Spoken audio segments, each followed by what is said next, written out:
You ask Tiger to solve. This deals with linear equations with one unknown.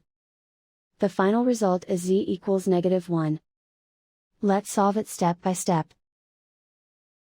Group all constants on the right side of the equation.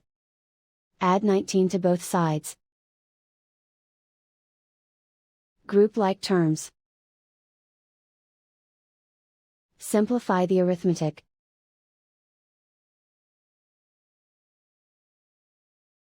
Isolate the z. Divide both sides by 2.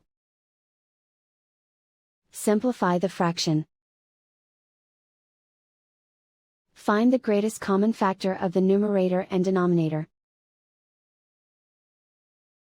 Factor out and cancel the greatest common factor. And so the final result is z equals -1.